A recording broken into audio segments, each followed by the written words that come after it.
The advance of occupying troops over land into Lebanon has been halted by the Islamic resistance forces.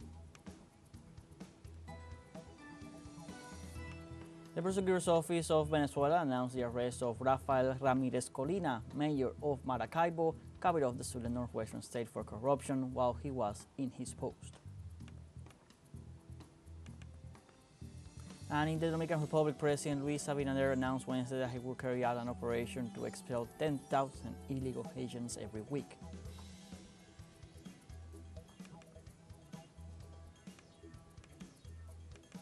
Hello, welcome to From the South. I'm Luis Alberto Matos from teleSUR studios in Havana, Cuba. We begin with the news.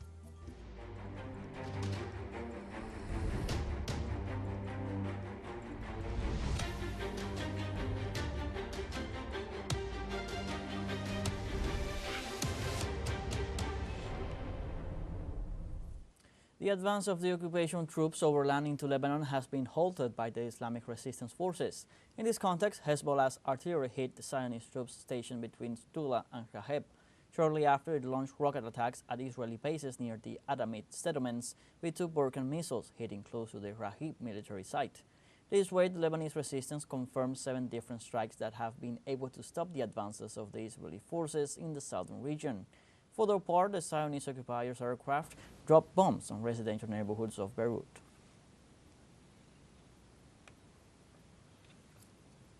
UN Secretary General Antonio Guterres confirmed that the United Nations peacekeeping forces for Lebanon remain in the country despite Israeli demands for their withdrawal. According to the Secretary's office, the Zionist government demanded the withdrawal of the peacekeepers from positions near the Blue Line, the de facto border between Lebanon and Israel, claiming that they were trying to protect the UN forces. However, the UN has taken both operational and political decisions to stay.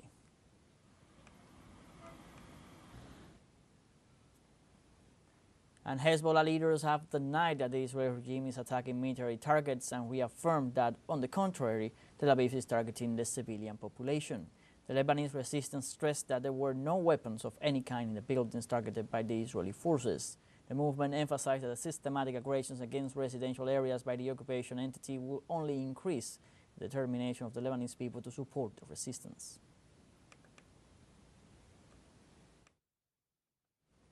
And Israel published on Thursday a report of the Iranian bombardment in response to the martyrdom of Hassan Nasrallah, acknowledging that 180 missiles hit the territory.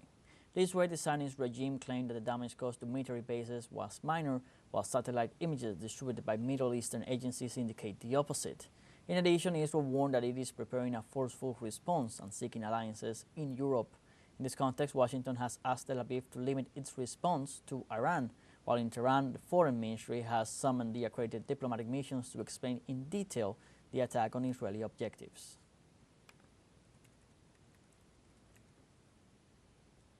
In this context, on Thursday, the Israeli occupation army carried out new aerial attacks against the capital of Lebanon, Beirut. The bombing occurred in the Mowad neighborhood, located to the south of the Lebanese capital, although the Israeli forces continue without providing any information on the matter. Meanwhile, the Hezbollah resistance movement confirmed the detonation of an explosive device targeting a checkpoint of the occupying forces in the locality of Marun al-Ras. 2 Israeli soldiers were reported killed in the explosion, while several were wounded.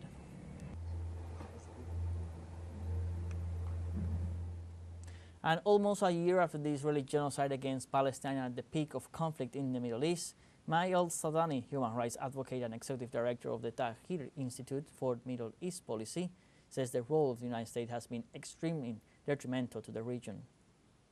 Unfortunately, the U.S. role in Gaza and now Lebanon has one that has not been productive. In fact, in many times it's been keeps moving the goalposts.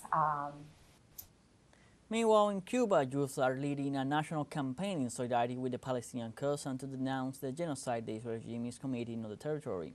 The initiative will last until October 7th, a date that marks 1 year since the start of the Zionist onslaught against the Gaza Strip that has cost the life of more than 41,000 people. The call, launched on Monday by the Union of Young Communists of Cuba, urges young people not to remain indifferent and unite in defense of life. To this end, various activities will be carried out during the week to generate awareness of the situation in Palestine and reaffirm the strong solidarity of the Cuban people with the Palestinian cause.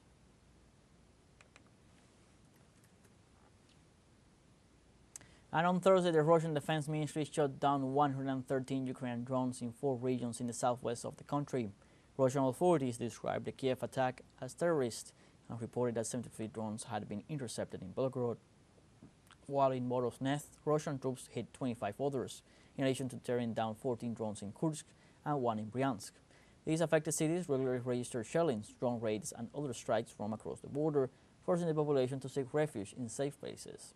Since February 24, 2022, Russia has conducted the special military operation to protect the people from Ukraine. Let's take a short break, but remember you can join us on TikTok at teleSUR English, where you'll find news in different formats, news updates, and much more. We'll be right back. Stay with us.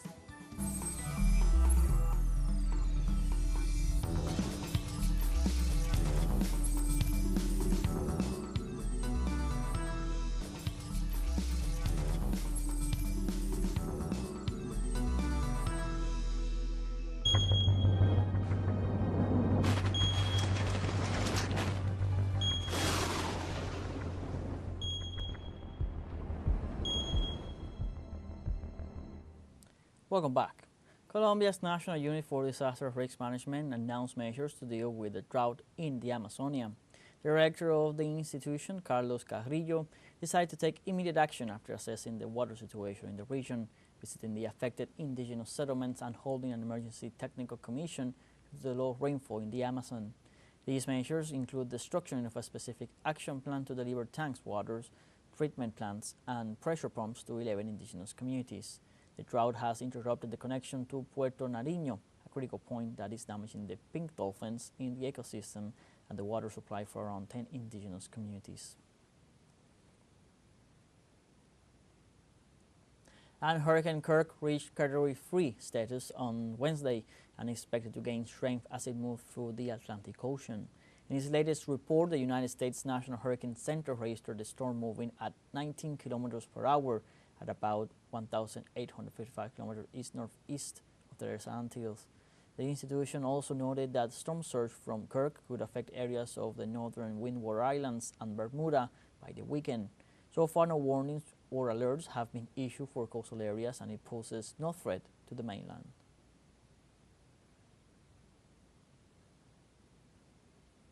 And the prosecutor's office of Venezuela announced the arrest of Rafael Ramirez Colina, mayor of Maracaibo, capital of the Zulia northwestern state, for corruption while he was in his post. The prosecutor's office highlighted that Ramirez Colina's detention is within the framework of combating corruption for the sake of the public administration's honesty and order in the country. The authority entity further referred that both the mayor and his collaborators will be presented in the coming hours before the court of small causes to be charged for the serious offenses. Moreover, the prosecutor's office informed that in coordination with the National Police, specialized in cracking down on corruption, they collected paramount evidence that incriminate the detainees.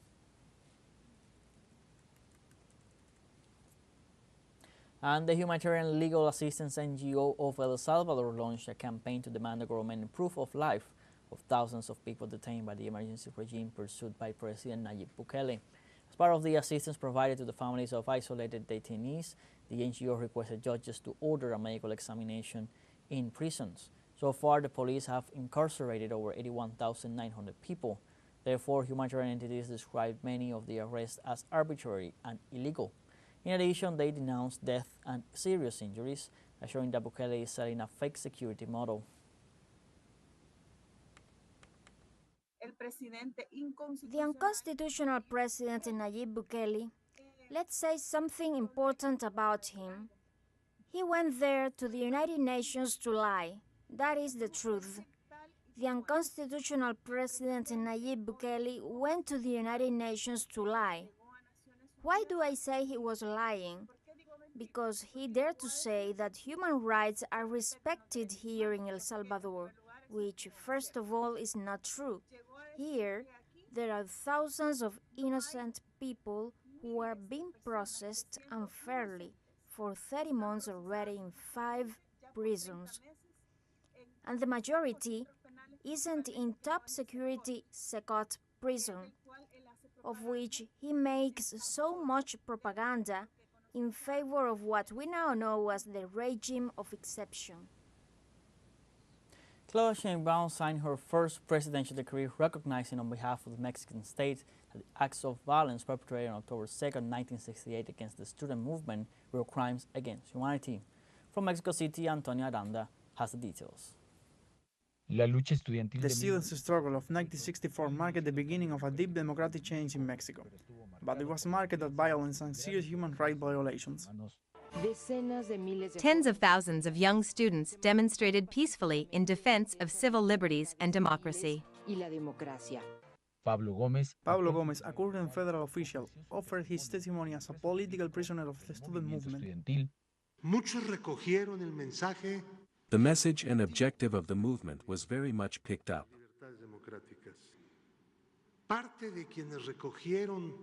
The democratic freedoms, part of those who picked up and have been picking up since then that message, that practice, that rebellion, that struggle, is the fourth transformation.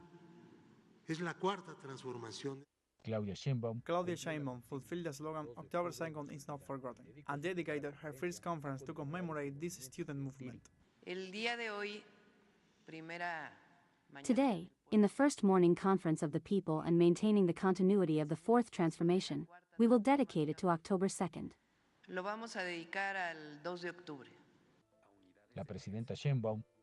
President Sheinbaum emphasized that the assassination of the young students at the hand of the Díaz Ordaz government in the Triculture Square in Tlatelolco in 1964 paved the way for the democratic transformation of Mexico.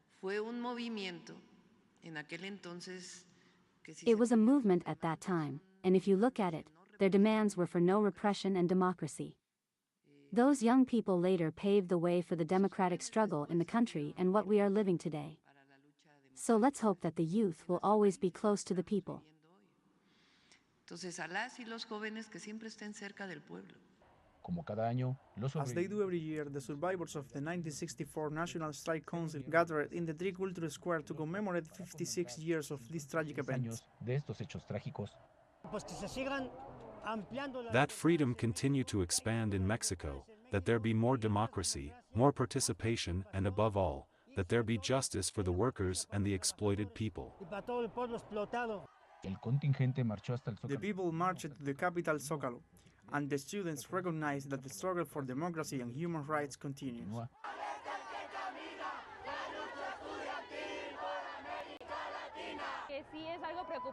It is worrying that year after year, we have the same demands, and now we are joining the issue of the 43 disappeared.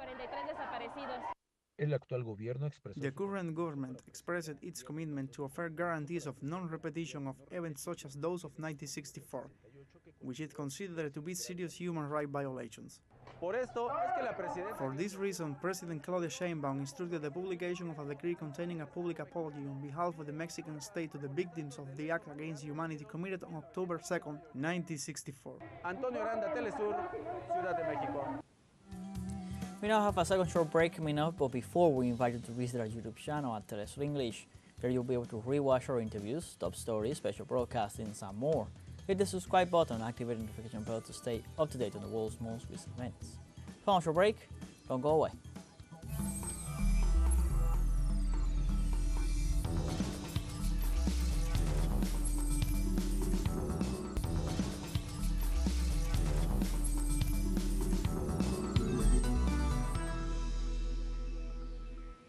Welcome back. In the Dominican Republic, President Luis Abinader announced Wednesday that he will carry out an operation to expel 10,000 illegal Haitians every week. According to the head of state, the objective is to prioritize security in its territory, which shares a border with Haiti, shaken by the violence of criminal groups. The plan includes the strengthening of border monitoring and control through increased deployment of specialized personnel and equipment, a protocol for the identification of migrants and their return. The announcement was made at a press conference following a meeting of the National Defense and Security Council led by the Dominican president. The first thing is the security of the Dominican Republic. Then we will explain, if we need to give that explanation why we are doing it. But we do not need to give an explanation to respect our immigration laws that are fundamental for any country. And Pope Francis opened on Wednesday the second session of the 16th General Assembly of the Synod of Bishops by defending his decision to give votes to women and laymen. The Supreme Pontiff of the Catholic Church presided over the start of the current session for the consultative body, which sees 368 participants from 5 continents. The synod opened with a call for women to assume more positions of responsibility in the Church, although the ministry remains out of the question. In this regard, Pope Francis stated that giving women votes reflects the Second Vatican Council's teaching. The body will meet for the next 3 weeks to discuss these and other topics of interest for the future of the Church.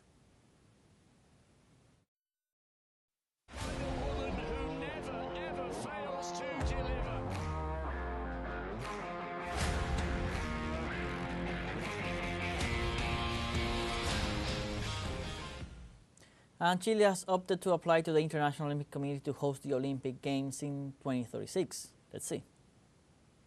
Aims to strengthen its bid to host the 2036 Olympic Games and offer guarantees to the International Olympic Committee of a state commitment to its organization.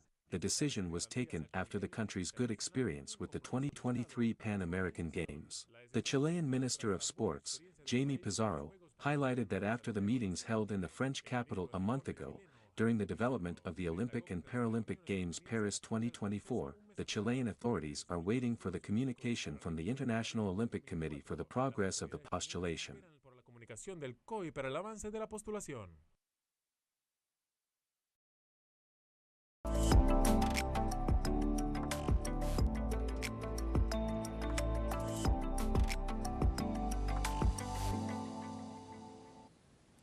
The 12th Buenos Aires International Documentary Film Festival opened in Argentina with more than 130 productions on display.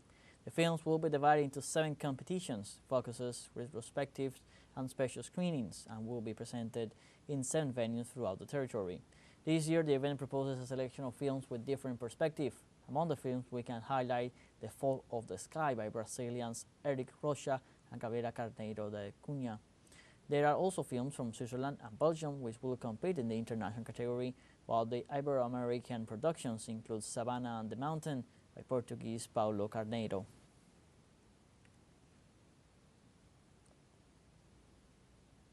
And in Saudi Arabia, we will discover Al-Faw, a city lost in time buried under the sands of the desert that holds secrets of ancient civilizations. Let's see.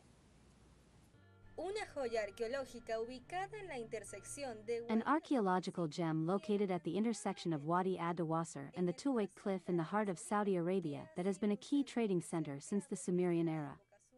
Because of its strategic location in Mesopotamia, it became a meeting point for cultures such as Akkadians, Babylonians, Persians, Greeks, Romans, Arabs, and Ottomans.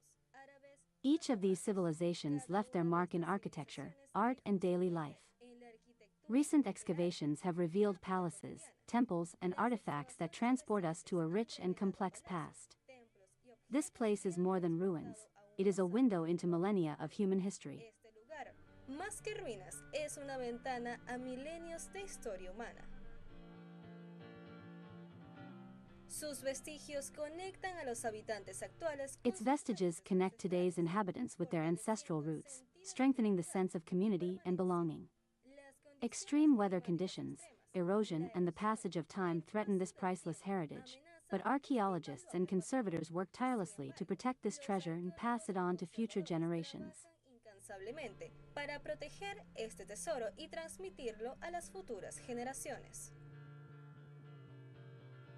En la actualidad, Al-Faw se encuentra. Al-Faw is currently at the center of an ambitious restoration and enhancement project. Thanks to the efforts of archaeologists, historians, and volunteers, this treasure of humanity is being revealed to the world, with its recent inscription on UNESCO's World Heritage List, giving recognition to its universal importance and a call to the international community to protect this unique legacy.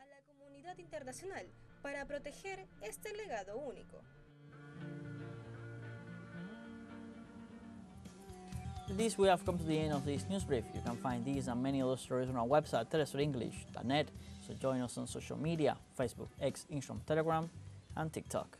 For TeleSUR English, I'm Luis Alberto Matos. Thanks for watching.